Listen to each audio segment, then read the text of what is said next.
ওই তো আমার পরবর্তী সিনেমার নাম তাণ্ডব, যেটা সিনেমা হলে আসছে কোরবানিতে। এতটুকু বলতে পারি তুফানের থেকেও বড় কিছু নিয়ে আসছে আপনাদের কাছে। শাকিব খানের আপকামিং সিনেমা তাণ্ডব নিয়ে এবার বিশাল বড় চমক দিল পরিচালক রায়হান রাফি। তুফান 2 এর আগে তুফানের চেয়েও বড় তাণ্ডব নিয়ে আসছে নির্মাতা রায়হান রাফি। রায়হান রাফি বলেন, তুফান 2-র আগে এটা আরেকটি কন্টেন্ট আমার, যেটাও ইনশাল্লাহ তুফানের মতো ব্র্যান্ড হয়ে যাবে। তাণ্ডব সিনেমার নায়ক হিসেবে কে থাকছে আপনারা তো অলরেডি জেনেই গেছেন।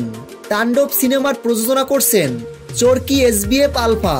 তবে তুফানের থেকেও বড় কিছু নিয়ে আসতেছি তাণ্ডবে, এটা নিশ্চিত থাকতে পারেন। তুফান 2 এর আগে এটা আমার আরেকটি কন্টেন্ট, এটাও তুফানের মতো ব্র্যান্ড হয়ে যাবে। তিনি আরো বলেন, এরপরে হয়তো সিনেমা হলে তাণ্ডব দেখবেন, এরপর হয়তো লায়ন দেখবেন। তো 2025-এর স্বপ্ন আমার অনেক বড়, আমি নিজেকে আরো ভালো জায়গায় নিয়ে যেতে চাই। তো ভিউয়ার্স, নির্মাতা রায়হান রাফির এমন নতুন নতুন চমকে আপনারা কতটা এক্সাইটেড ভিডিওর নিচে কমেন্ট বক্সে কমেন্ট করে জানিয়ে দিন। ভিডিওটি ভালো লাগলে একটা লাইক করে দিন। ধন্যবাদ।